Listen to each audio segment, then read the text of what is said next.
EP Magazine's annual Summer Fun issue has articles that focuses on fun activities, as well as helping reduce or avoid academic or behavioral regression over the summer. The disruption of familiar routines, environments, and limited access to school-based and other support services can be difficult for some children, especially those with special needs. Read it today at www.epmagazine.com. Oscar Mike Radio is a proud podcast partner of Reach Across America Radio, heard every Thursday at 11 a.m. and Sunday at 8 a.m. Eastern. They're also big supporters of the nonprofit I Got Your Six, Two Lives at Once. And with every wreath you sponsor through Oscar Mike Radio, $5 goes back to this great organization dedicated to making a difference in the lives of veterans, law enforcement, firefighters, and first responders battling PTSD. Two Lives at Once pairs these brave men and women together with dogs rescued from kill shelters. In this way, two lives are saved at the same time by saving each other. Donate now. Go to reachacrossamerica.org/Oscar Mike Radio to help. That's reachacrossamerica.org/Oscar Mike Radio.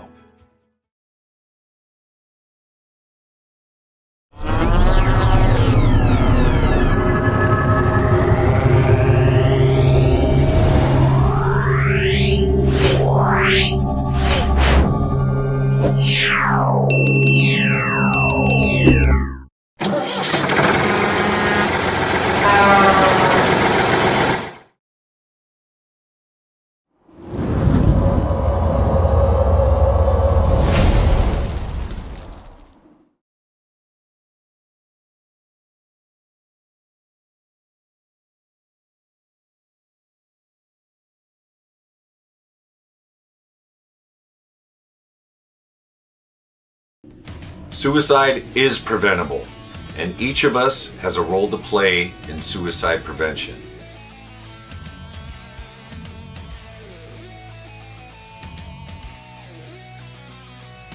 Suicide is complex. There is no single cause. And it's not always a mental health issue.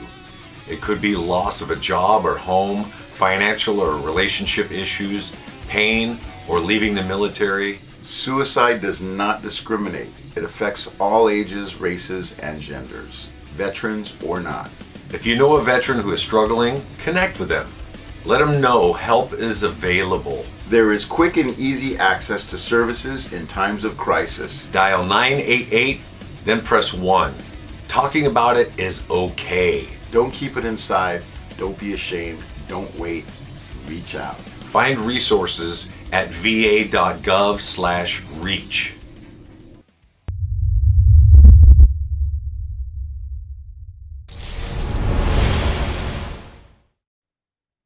Hello and welcome again to Oscar Mike Radio. My name is Travis. I'm your host. Oscar Mike Radio is part of the Hubuzoo Network. You can find out more on hubuzoo.com. I want to thank my sponsors, Joyce Asack of Asack Real Estate, Mark Holmes, Army National Guard veteran of Reapers Detailing and Power Washing, and my supporters, Exceptional Parent Magazine and Kason Shaving Company. Thank you. I love it when I get multiple guests on a show. It's like a 2-for-1. It's like a bam bam bonus. This year has been great. And again, the theme of this year is the power of relationships, the power of relationships. And nothing is more powerful than a veteran and needing help and finding an organization that supports him.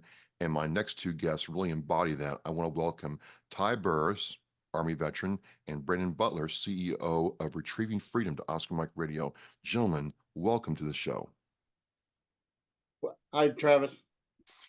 Thank you very much. Appreciate the opportunity.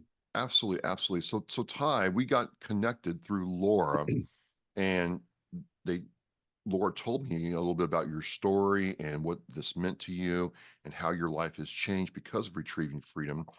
And then, we're going to talk with Brandon later about some of the particulars of the organization, but kind of start us off and tell us what it's like growing up in the Midwest, joining the Army, and we'll start there. Gotcha. Well, I grew up in Burlington, Iowa, small town, not too small, but pretty small. And basically, when I turned 18, I wanted to get out and see things. and I wanted to get away from the small town living. So I joined the Army. Uh, I joined the infantry, and that was back in '87. And I served in the infantry for on active duty for 4 years. And during that time, I served in Desert Storm 91 with the 3rd Armored Division. And so Now you served with an armored division. Does that mean you're supporting tanks as an infantry unit, or were you actually in armor? no, 3rd Armored Division was a armor unit. Okay. We were teamed up with the armor units. So I mean, we were in conjunction with. So support, yeah, we supported them, but they also supported us. You know, we each battalion had like a tank platoon or something like that attached to us. Yeah, So yeah. it Okay. was a team effort. The reason I ask is a lot of people think tanks just sit out there by themselves, and they're supported by infantry. A lot of people don't realize that. Yeah, exactly. And you know, there was the 5th Battalion, 5th Cavalry, and we had the 232 armor attached to us, and so we had quite a bit of both. And plus, the infantry units that had was the Bradley fighting vehicle. So, Oh, nice, nice. So you do all that. Now, how was your Army experience? my Army experience. The first 4 years, like I said, was infantry, so it was tough. It was hard work. I mean, being in the infantry, I mean, it's not for everybody, and it was tough.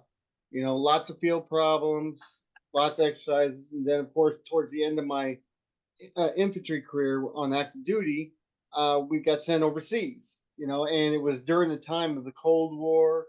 Uh, it was very interesting, and we were stationed in I was stationed in Germany when we went over to Desert Storm, so it was snowing on the day before we left for Saudi, and when we got to Saudi, it was like 105 degrees or something like that outside. It was just like night and day, but it was interesting. I loved my time in the infantry, and I loved my time in the Army. You got out of the Army, right? I stayed. Well, I got off of active duty and I Yep. went to the reserves, Okay. and I stayed on the reserves from 91 to 99, and then I went back active duty for the Army Reserves. What was it like going from active duty to the reserve unit? Oh my God, it was crazy. I'm used to daily inspections, having leadership up your butt, if it's okay to say that. Yeah. But it was crazy. And so when I went to the reserves, it was like night and day. I mean, that it was laid back. It was I guess you could say fun. I mean, it was definitely a whole different world in the Yeah, reserve. sure. Sure. But everybody comes in the military and then everybody gets out. I get out my own way and everybody gets out a different way. What was leaving the Army, leaving the reserve, and like being a full-time civilian again, Ty? Oh, it was definitely weird. Going in, being on active duty for that long, and then going to civilian work in reserves. I was, I was having a hard time. I was drinking a lot. That was one of the main problems. Was when I got off active duty. Anybody that's been on active duty knows that when you're not in the field, you're back in the barracks drinking. And so it kind of continued when I went to civilian life. It kind of hurt me in civilian life because it was interfering with my civilian job. Um, but I got through it. But it was tough. The transition is never easy. Yeah. And I can understand, like, nowadays it's the same way. Transition, going from uh, any military service to civilian life, it's difficult. It's really weird. Just to, then we'll move on. That I don't know about you, but I liked being in the field a lot more than being back, in garrison and the barracks. I mean, I didn't mind the field at all. It's when you're back in the barracks where, you know, the NCOs and staff NCOs and officers have time to mess with you and make life really interesting. And guys are getting drunk, getting in trouble. Yep. It's just, I like being out more than being back in garrison. Oh, I love the field too. But you know, when I moved to Germany, that's when things went really crazy because you know, with half the time you're in the field and the other half the time you're in the barracks, but you're in Europe. So it was a blast. So I mean, you had both best worlds. I mean, best of both worlds. You had the partying and stuff like that when you were back in garrison, but then in the field you had your buddies, you had the camaraderie. I mean, it was just yeah. So like me, Germany was heaven. You get out and you start adjusting back to civilian life and, you know, reading your story and learning about you. It seemed like, yeah, there were some challenges. There were some, you know, bumps in the road you had to deal with. And then you had to deal with all that and then find retrieving freedom. How did that go, Ty? Well, when I went back on active duty in '99, I joined the reserve unit, and I was on active duty for the reserves. And in 2004, we got deployed to Iraq. I was with the 308th Quartermaster Company at that time. And then in 2006, I got deployed with the 1016th Quartermaster out of Pocatello, Idaho. And the big transition didn't really happen until 2016 when I retired from the military period. I had 22 years active and 7 years reserve, and that was my big transition because I've been in the military for so long, and then went in seeing combat with those two units. When I got back home, I was kind of lost, especially when I retired because you know, I've been in the military for so long. That's all I knew. I Right. knew the military, Yeah. and so when I got off of in 2016, I was bouncing around different jobs. I really couldn't find a place, couldn't find myself. And I went down a path that was really bad. And so I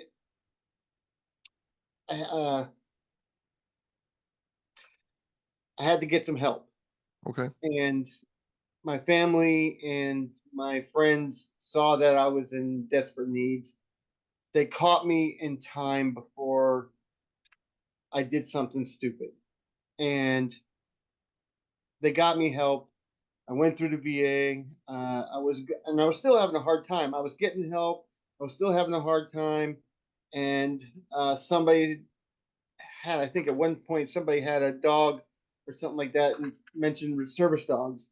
So I thought I'd do some research and check it out. And one of the first pop-ups was Retrieving Freedom, and Retrieving Freedom was just like it, just starting basically, and it was a really great organization. And a lot of veterans will tell you, I don't need help, don't want help. Yep. There's other people that deserve it more than me. That's for sure. And that was me. I was like, uh, you know, there's people out there that are more deserving than I am. I shouldn't get a dog. But talking to Retrieving Freedom and my family, they said it would be a great idea and try it. So I did. And I went up there, applied through Retrieving Freedom, and got accepted. And I don't regret ever going up there because they were such an amazing group. I mean, they took care of me. They helped me through the process. They were they understood our situation. You know, they were, how do I say this?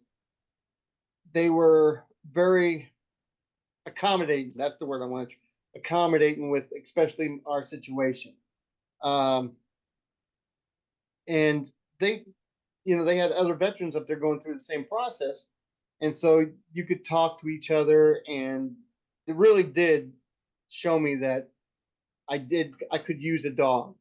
And you know, I love my dogs that I had before, so and they always made me happy, so I thought, let's try it. And so I went up there, and from the time I started to the time I got my dog, it was amazing. And I have never, I love my Wrigley. My Wrigley is my best friend. My wife hates that part because I always say that she's my best friend. But Wrigley is. She goes everywhere with me, and she saved my life. And I retrieving freedom helped save my life too, and I can't thank them enough. That's why I go on talk to people like you and go out and about and bring up retrieving freedom, because they are a nonprofit and they run off of donations, and so I help them. I do whatever I can. I go wherever I can and preach the good word of retrieving freedom. You just heard that, Brandon, and you're the CEO of Retrieving Freedom.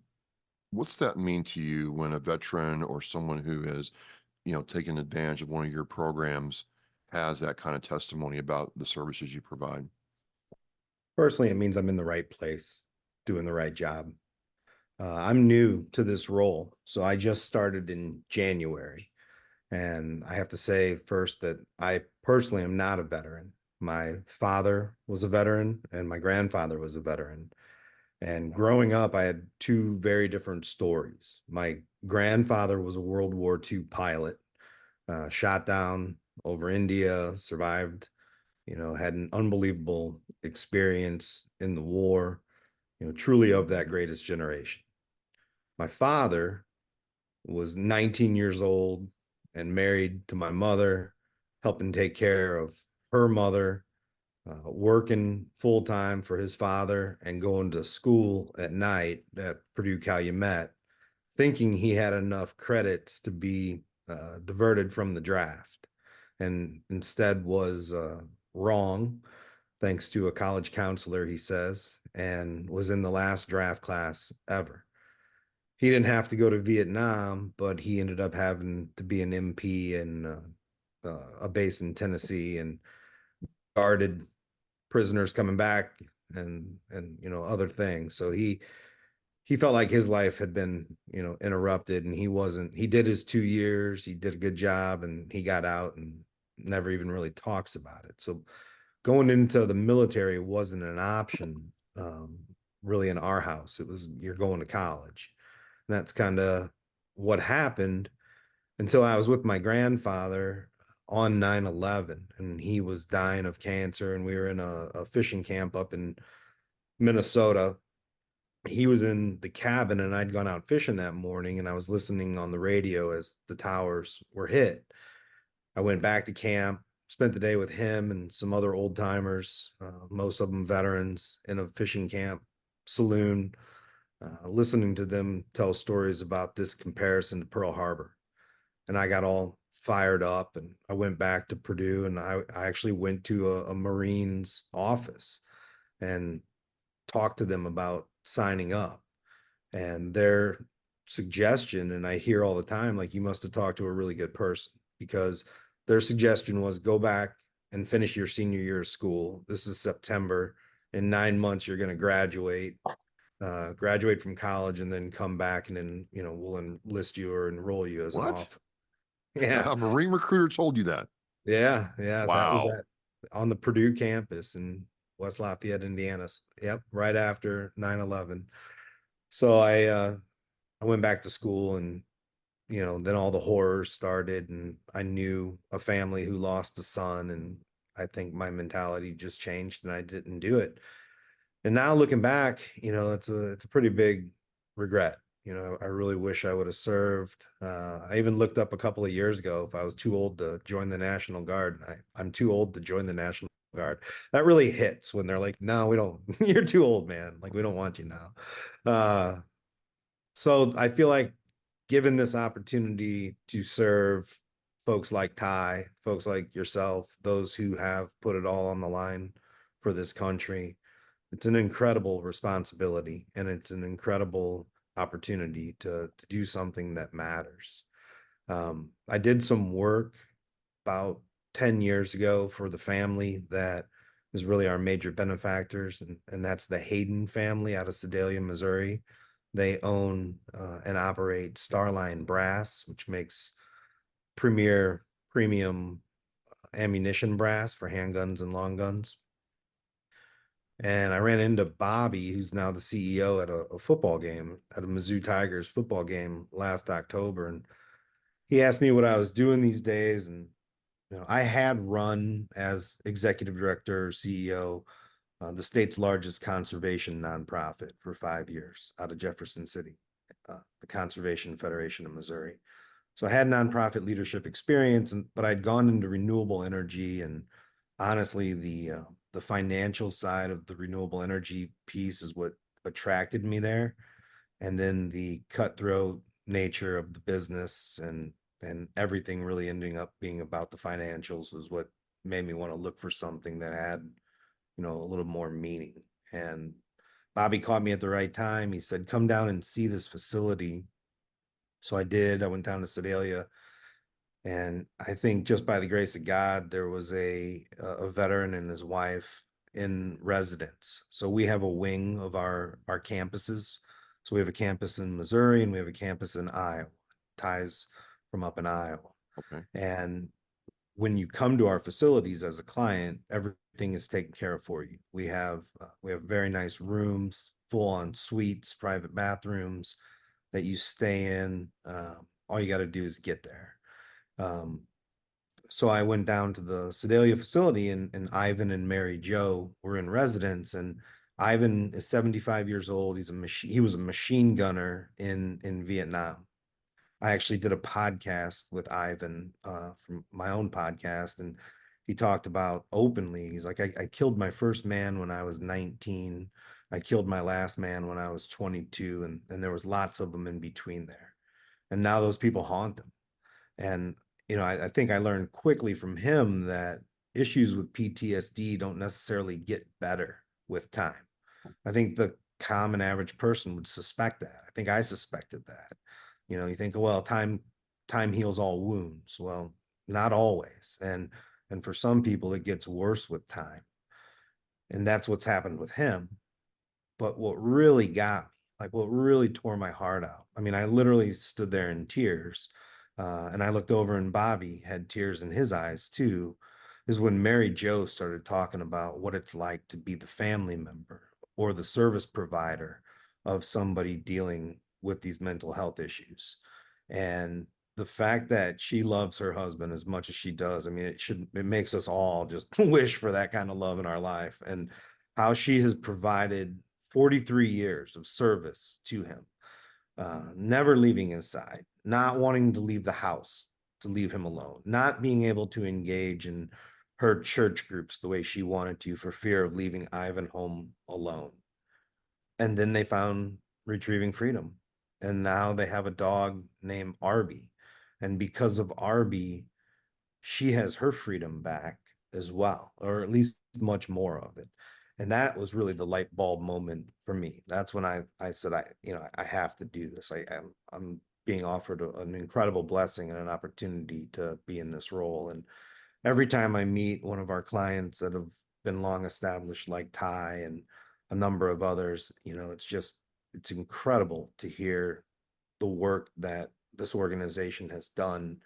And I just hope we can, improve upon what we've already done and grow, because our waiting list is at 44 people right now. I mean, there's so much more demand than there is supply.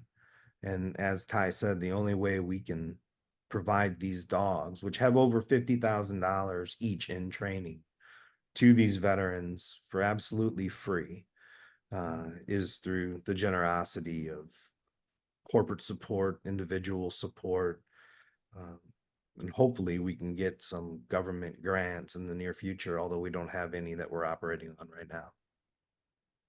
So Ty, you come to Retrieving Freedom. Thank you, Brian.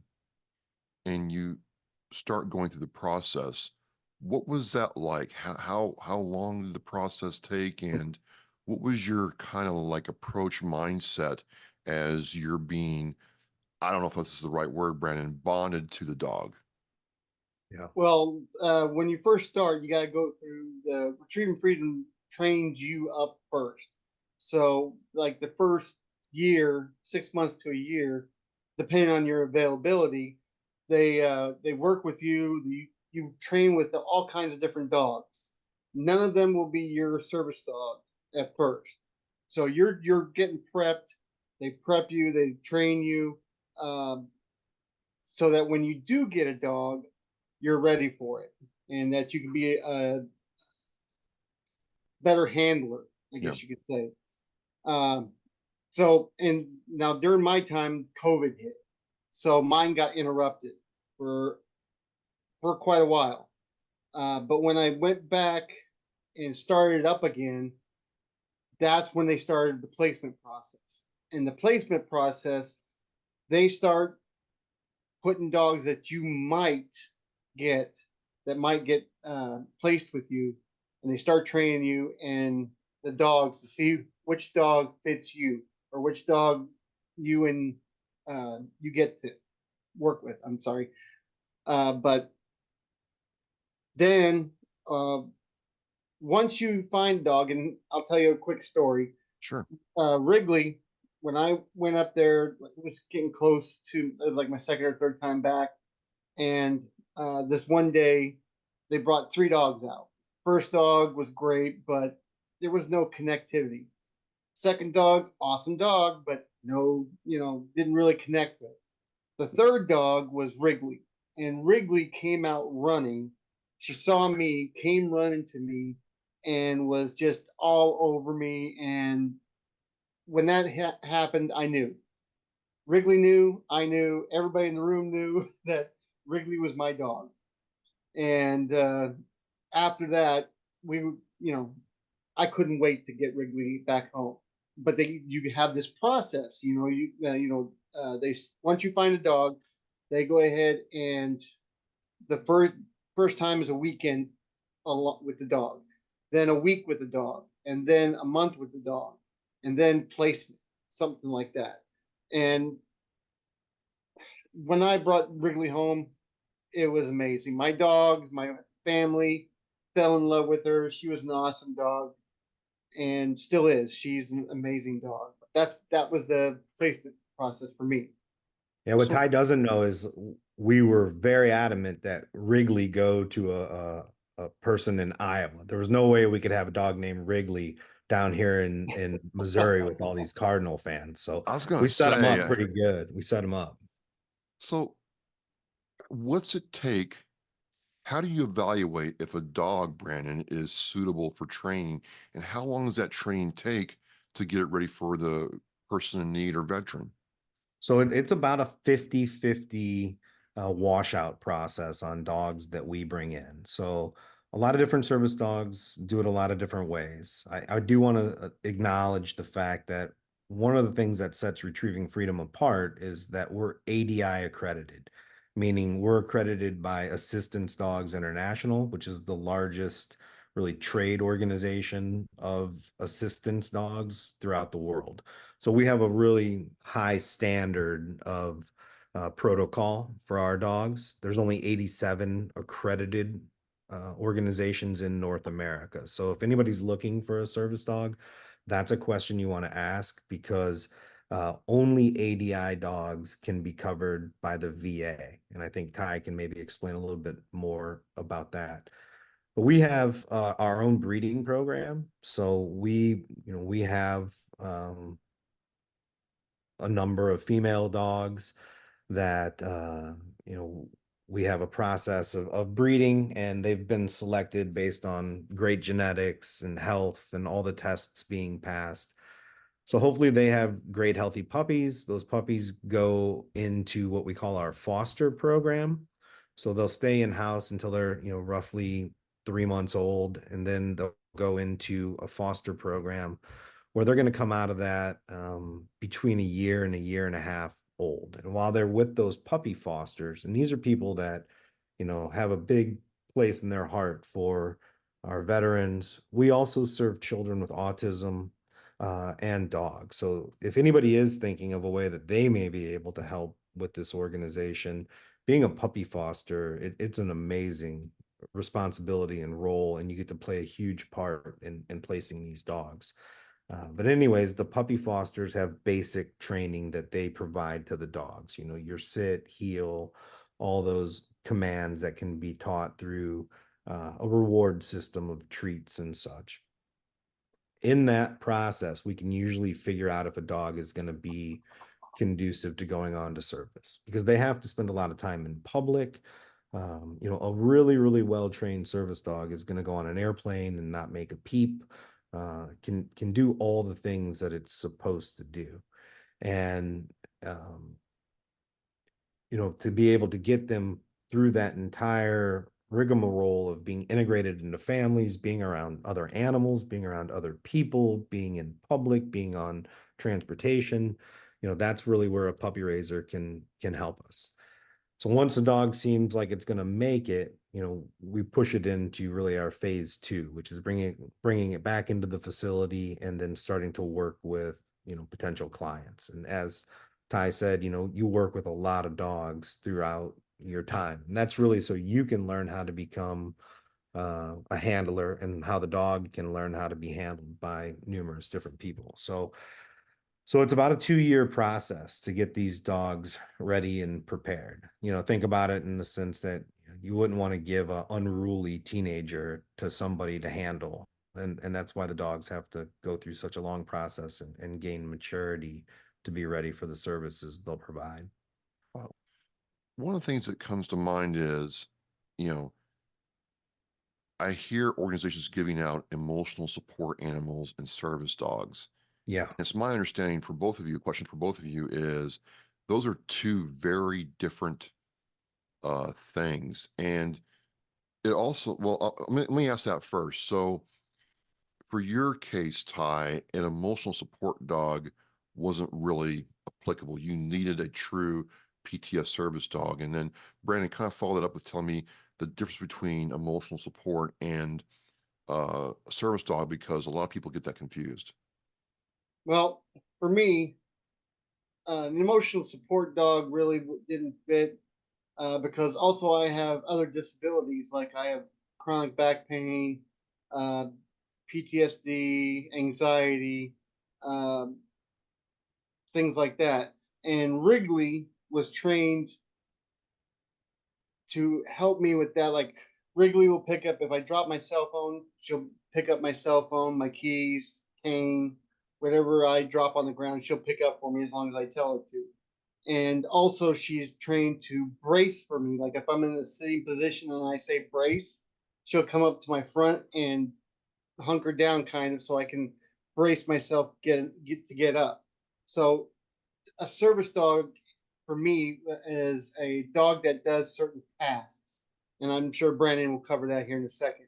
But my dog can go everywhere possible that I can go, and that's what the big thing is. She does tasks for me to help me out, and so I'll let Brandon cover the difference between the three. No, I appreciate it. Thank you. Yeah. So as an industry, something that we are very mindful of is the rules aren't really in place to govern the service dog industry as a whole. Because right now, if the three of us, let's say we're all living in an apartment complex that says, you can't have dogs, no dogs allowed. We've all seen that when you're, trying to get a place to rent or something, no dogs allowed. And you say, well, I can fix that. For $129, I'll go online right now and register my dog as a service dog. And 15 minutes later, you'll have a certificate that you can then pass to that landlord, who then has to accept your dog. And that's just unfair to people like Ty, who have gone through the whole process. They have a dog that's actually going to behave, in public. So getting that fixed to where you can't just claim, that you have a certificate that allows you to take your dog into public or break a landlord's rules and have a dog is something that we got to figure out how to address, because emotional support animals are important as well. I mean, I have a Labrador retriever, and he's in no way registered other than just being my dog, but man, he supports my emotions all the time. I think just having a pet does that for us. Willie can definitely tell when I'm anxious or anything like that. So what is a proper way to regulate those sort of animals, and what separates those sort of animals from true service dogs for people that have been diagnosed with a need, is something that has to be explored, because right now it's just not being taken care of properly through the government. So Let me one, jump in real quick, yeah, Travis. I something that happened to me when I first got Wrigley. I went to an event and I had Wrigley, and she was in front of me and laid down on the ground, and she was didn't move. She just kept on watching me and didn't do anything. The people in front of me had a service dog too. That service dog was jumping all over the place, was loud. Uh, Come to find out, that dog never had any training. The people that were there, they just slapped a vest on and called it a service dog. And that's the difference right there. People will go out there and uh, have their personal dogs without any kind of training be a service dog, which that's where I think Brandon was going with the regulation, is people are taking advantage of it. And it gives real service dogs like Wrigley a bad name. So, and people, when you're out and about and you see somebody with a service dog, and that service dog is jumping all over the place and barking and just not behaving, that puts a bad light on all service dogs because they think that's what a service dog is.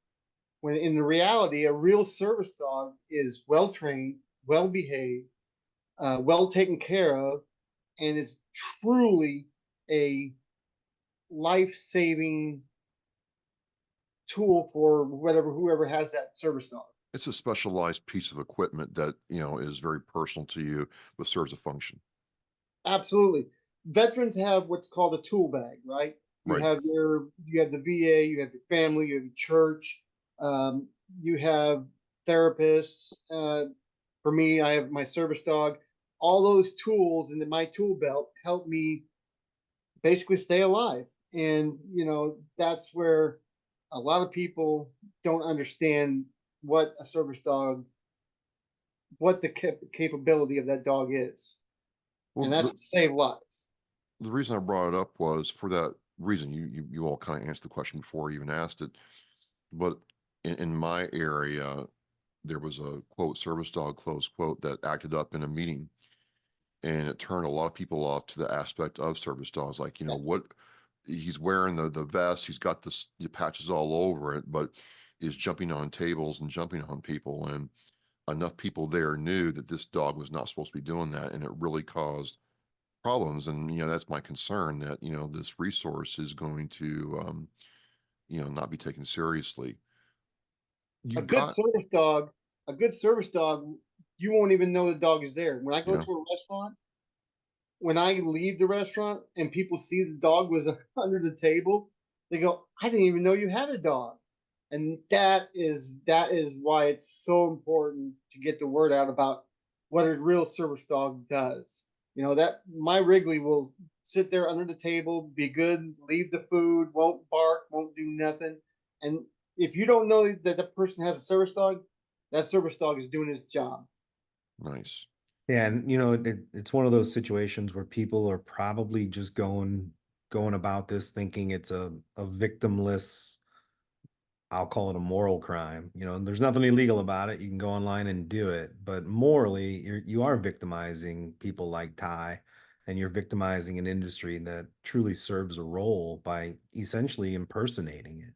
And that's gonna, as you said, cause people in public to see what you saw in that meeting with that dog jumping around, and they're gonna have a negative belief in something that can really be life-saving, absolutely life-changing for the people that truly are in need and go through the correct steps and processes. Doing it this way takes a lot of work just to get the dog ready for someone like Ty. But one thing I'm noticing with your organization, Brandon and Ty, I kind of want you to speak to this, is there seems to be a lot of support for the person after they get the dog. It's not like you just, hey, here's a dog, here you go, yay. It's like we want to make sure that the dog is bonding with you and everything is right. And if there's a problem, that's the impression I get. And I wanted to kind of explore that because some orgs, stand up there, they gave away the puppy, they gave away the dog, and then you never hear from them again. So what was the reason for that kind of approach, if that's applicable? Well, the approach, retrieving freedom doesn't stop when you get the dog. Okay. Every year, retrieving freedom sets up a time uh, that you have to go and get public access tested. And so even I'm on my third, fourth year with those guys, and every year we go out, we go to a public place, and they test me and Wrigley to make sure we're still compatible, make sure the dog's still being taken care of, making sure the dog hasn't lost its training, because that's a big concern for retrieving freedom is making sure that that dog is still doing what it's supposed to do, which is help you and be an asset for you. And so they make sure that they stay in contact with the veteran autistic child. They check the dog on a regular basis a year, and also if for some reason later on, or if the dog is like medically retired or can't do his job anymore, retrieving freedom will give you another dog. So like when Wrigley retires and she can't be a service dog anymore, or she gets injured before then and can't do it, retrieving freedom will step in and provide another dog. And the process is a lot simpler and quicker when that happens. You move to the Hopefully front of the line. What's that? You move to the front of the line. Right. So I know you're kind of new to all this, well, relatively new, Brandon, but what was Retrieving Freedom's purpose for being that involved in the person's life after they got the dog from you? Because some orgs are not. You got the dog, if you need something, let us know, and hey, have a nice life. Whereas this is a lot of investment and resources on you all's part. Yeah, I mean, the whole purpose of Retrieving Freedom is to change lives for the better. And then to stay engaged with these folks, it's, professionally important, but emotionally and personally too. We're like a family. That's man, I get texts from people every day that make me want to like just choke up. I mean, texts you don't get from people in the corporate world. Like I've never bought a TV from someone and sent them a text like the ones that I get from these clients. It's very, very inspiring and motivating. And, I haven't had much opportunity to meet or talk with Ty yet, but we're developing what we call our ambassador program. So Ty is an ambassador for Retrieving Freedom. And I'm going to bring the whole group together, hopefully this fall in a camp setting and really start to build this ambassador family as well. I was on a riverboat cruise for a fundraiser on the Mississippi River on last Thursday night.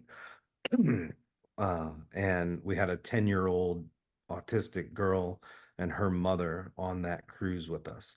And this was for a Delta waterfowl group of duck hunters and like macho men.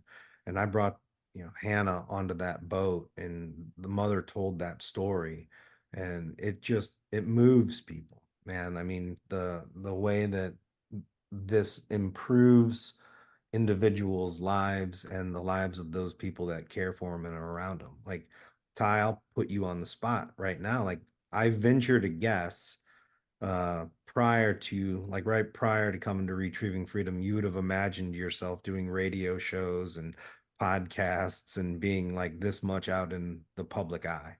No, matter of fact, I was isolating, and most veterans will tell you they don't want no part of it, and that's what I was doing. I was isolating, and now that I got Wrigley, Retrieving Freedom's got me helping with the ambassador program. I'm out and about. I'm talking to people, and even if I wasn't doing the ambassador program, I'm more out there. I've started like a support group for veterans. I go out there and people, see me and Wrigley and they ask about Wrigley and they find out more. It's really put me out there. And that's one of the things that helps me with my therapy is getting out there more and helping people and talking to people and telling the good word, preaching the good word about retrieving freedom, you know. But that's I'm a lot better off now than I was before Wrigley. Nice. So it's like right now we're in gardening season, like people are planting a little seed and watching it sprout into, a plant.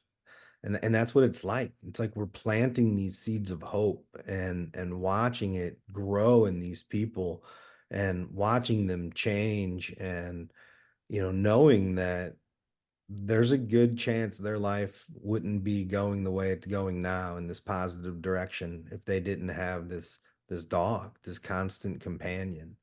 I think of a woman that just got her dog, and she was a veteran with a traumatic brain injury, had severe PTSD.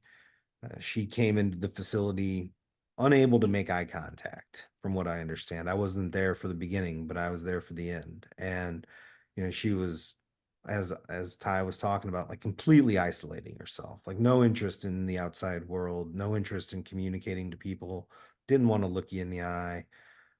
Fast forward now, she's got her dog. She started a YouTube channel, so she like is trying to help other people, and that's what what every time I hear someone say what Ty just said, like I just created a support group. It's like that seed grew into this like beautiful plant, and now that plant is dropping seeds and spreading hope into these other people. And I mean, man, it just even thinking about those words coming out of my mouth and being able to spend this part of my career working on that, it really puts life in perspective. Also on the autism side, I've got two daughters, and they're exceptional kids. They're healthy and they're happy and they're doing good in school. One's in college and one's still in high school, and it's kind of like just taking a minute to be thankful for waking up every day. It's like we overlook the little things, and I don't think I spend enough time being so thankful that my children don't have special needs. Because when you have a child that has special needs, it becomes all encompassing. And with these parents that have these children with autism, it's a 24/7 job. These kids require so much special attention. You can't ever take your eyes off of them. They don't have like the filters that will keep you from just lunging at the shiny object. So for example, like if you're unloading groceries in the driveway and your child is there and they see something on the other side of the road, they don't have that like mental filter to say, I will wait for traffic to clear before I run. They're like shiny object, go. The dogs can actually be tethered to these children. So they become their like constant companion. So if the dog were to feel a child like jolt or bolt in a certain direction, that dog hits the ground like an anchor. And now that child can't go. Wow. And I mean, potentially saving that child's life. So, I'm just so grateful for the opportunity to know Ty and to know these people. I mean, it, it's just, it's very, very gratifying to hear him say those sort of things, and then to see him spreading it out into the community further. That's the cherry on top, man. Nice, nice. Well, all Sundays when we eat them come to an end. So as we wind down this wonderful conversation, Ty, starting with you, you have Wrigley. You came from a place of isolation, and now you're out telling people about this amazing program and these people, your family who support you. I gotta ask, what's next for Ty as you go through the next part of the year or next year, do you think? Next for me, continuing on with the ambassador program, uh, going out, talking to people, bringing awareness. Um, a lot of my focus now is like my support group that I have here in town. I help with the military council, the Veterans Council. Um, Basically, going out there and trying to reduce the suicide ratio in the military. Right now, it was 22. I think it's down to 21 or 20 now per day of military veterans and soldiers that commit suicide. You know, spreading the word and trying to help those soldiers and veterans to not take their lives, to know that there is something to look forward to uh, say you're not alone. So that's my job, you know, and one of the things helping them treat freedom, spreading their word does that. You know, I can go out there and spread the word about retrieving freedom and maybe stop one person from committing suicide. You know, I was that guy. I was almost that guy that did it. I was almost a statistic. And so now going out there and helping other veterans, that's where I want to see myself in the future. Helping veterans or even just helping people in general stop stopping suicide. So helping others is helping you, and retrieving Absolutely. freedom kind of helped you get going there. Brandon, I know that you have the ambassadorship program coming, or it's almost launched, or in the infancy of launch. What else is going on for retrieving freedom in the, the next fiscal year or time frame? Well, you want to spend all your time focusing on these individual connections with folks like Ty, but at the end of the day, we're a business. And like any business, we've got financial concerns, we've got operational concerns. So stepping into the CEO role in an industry that I had no experience in. So I mean, I've had labs my, last 10 or 15 years as duck hunting dogs, but I'm not a dog trainer. So I'm drinking from the fire hose, trying to figure out everything that we need to do. And we have had ambassadors. It's just not been a real formalized program.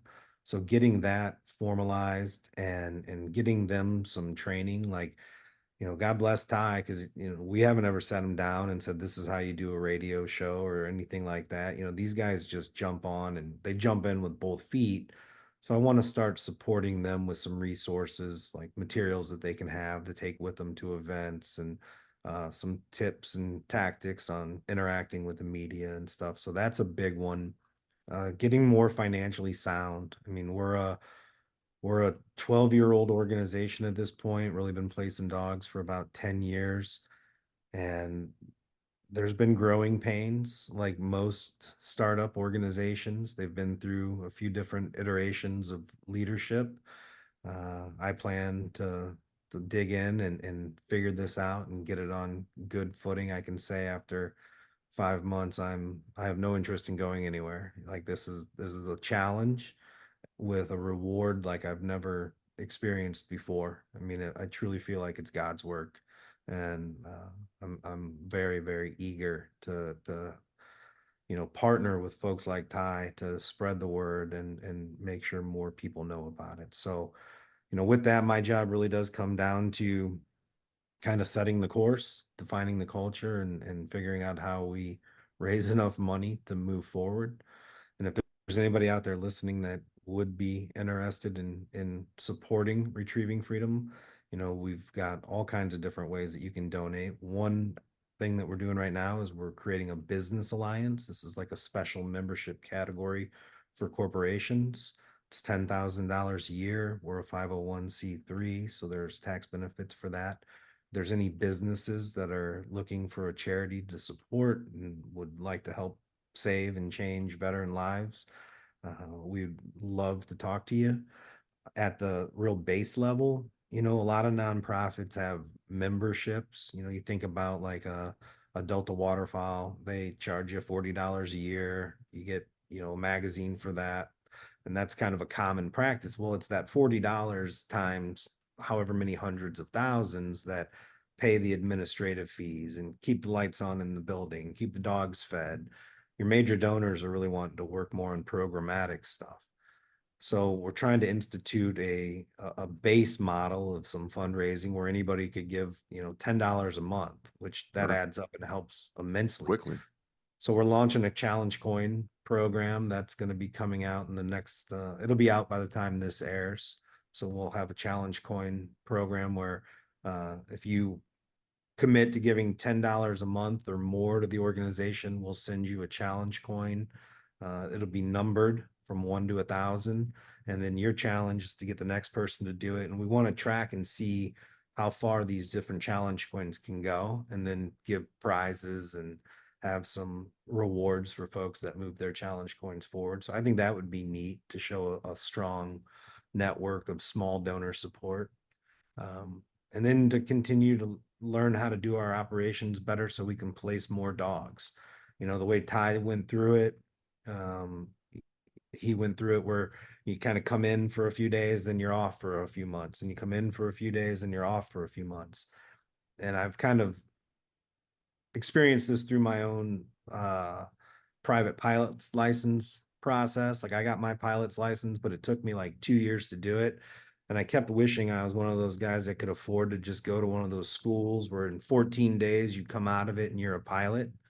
Well, I recently had an auditor come in that was 30 years in the industry, and he said that there's opportunities to do group trainings to where we'll have dogs prepared, and then we could bring Ty and 5 more veterans in and, you know, and run them through a 10-day process.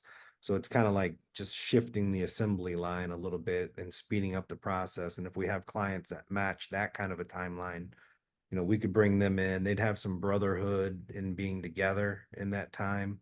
And then they would all leave with their dogs, assuming they pass all the tests and graduate.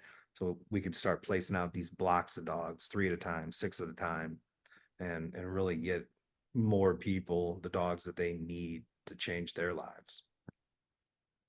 How can people contact or connect with Retrieving Freedom?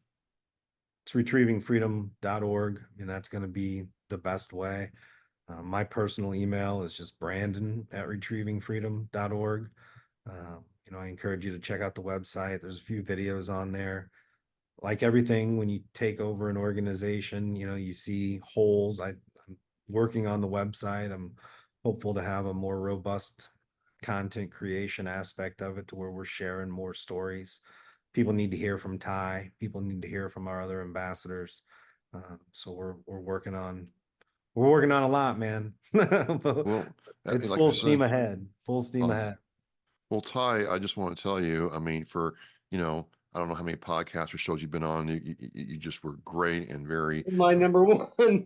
Oh, this is your first? Yeah. It won't be his last, I Won't promise. won't be your last. I mean, you absolutely crushed it today. You were just effusive and authentic, and I think people will connect with your story. And I think that's what people need to hear. I just love the aspect that Retrieving Freedom allowed you to get to a point where you can now help other people, and that's really powerful.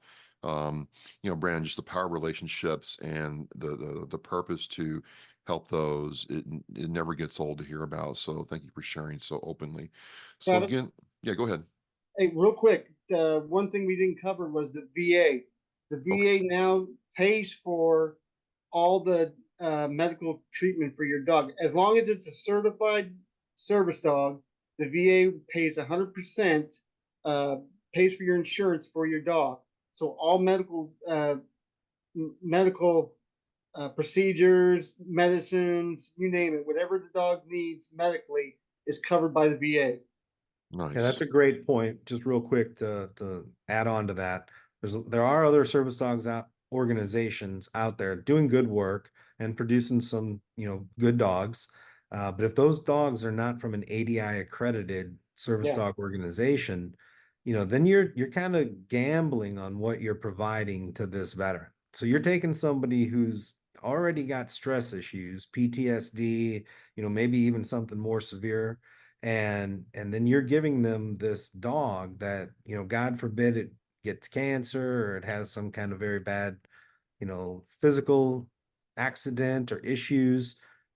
Thousands and thousands of dollars in expenses can stack up, and you know, that's adding a significant amount of stress level to people that don't need any more stress.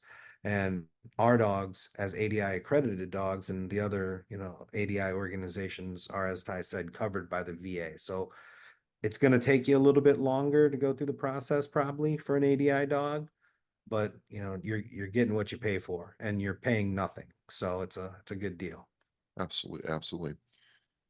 Ladies and gentlemen, again, you know, this year's theme has been about relationships and growing together and going further together. And you heard it right here.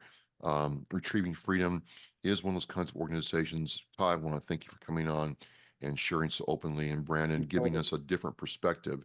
I think it turned out really cool that we got to hear both sides of the same coin together. And gentlemen, I just wish you all the best in your future endeavors, and thank you for coming on Oscar Mike Radio. Thank you very Thanks, much. Travis. Appreciate it. Well, I will have all the information to Retrieving Freedom in the Oscar Mike Radio show post. You heard it right here. Please, please, please consider supporting what they are doing. As we say in Oscar Mike Radio, we're mission in flight. Thank you. Well, Remember, on it teaches our mission. We care about it, we do it every day. But I think there are things that just hit you and give you a reason to go on. The theme for our 2024 for Reach Across America is Live with Purpose. It just seemed to fit in with the vows of the REAP, the 10 attributes that we feel represent our United States military. I thought, what a great opportunity to put those two things together and show our kids through how we act some of the things that can make their lives better, their communities better, and by doing that, the country better. For me, Live with Purpose, I think, it's a mindset. Set some guidelines and then go out and purposefully make life different, make a change. It's an opportunity to set an example.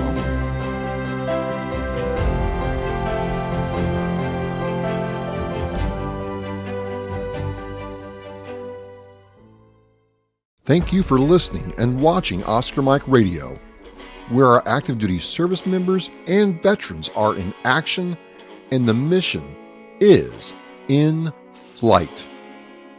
Oscar Mike Radio is an oversized load Co-Sinista One production.